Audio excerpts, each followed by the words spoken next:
Thank you, Madam Speaker. I ask unanimous consent to revise and extend my remarks. And I'd like to say to the gentlelady who just spoke that I sure share her admiration for Jesse Helms.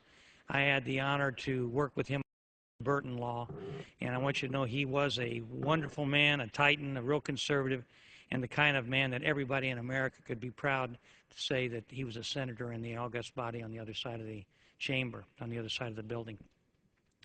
Let me just say briefly today that we just celebrated the 4th of July, known as Independence Day, and we celebrate that because we became an independent nation after the Revolutionary War by winning that war and becoming not a colony of Great Britain, but a United States of America, an independent country. Our Declaration of Independence.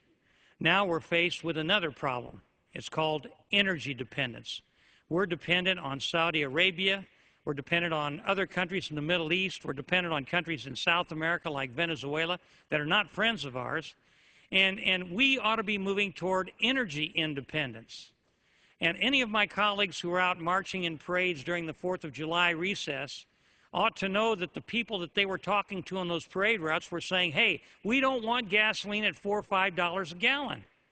We don't need to have gasoline at $4 or $5 a gallon because we can drill right here in the United States and get enough oil or gas or other energy products so we can be energy independent. All we have to do is start. The problem is in this body and the other body on the other side of the house, of the chamber, of the other side of the building, they will not move, the majority will not move on drilling here in the United States. We could drill in the Anwar in Alaska and get 1 to 2 million barrels of oil a day. We could drill off the continental shelf and get 1 or 2 million barrels of oil a day. We have about a 400 or 500 year supply of natural gas, and we're not doing anything. We're not drilling. We're sending $400 or $500 million a day over to Saudi Arabia and to Venezuela and South America for oil that we could produce right here in America.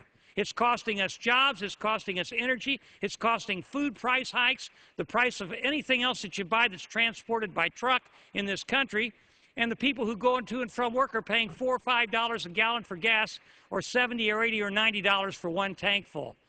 They can't survive. The economy will continue to go down if we don't do something about these energy prices. And we're not going to do it until we allow this country to drill, this government to drill in places like the Anwar and off the continental shelf and use the coal shale that we have here in abundance to produce our own energy. We can do it. The people of America, by about an 80% margin, say drill now, drill in America, lower those gas prices, and we're not doing it.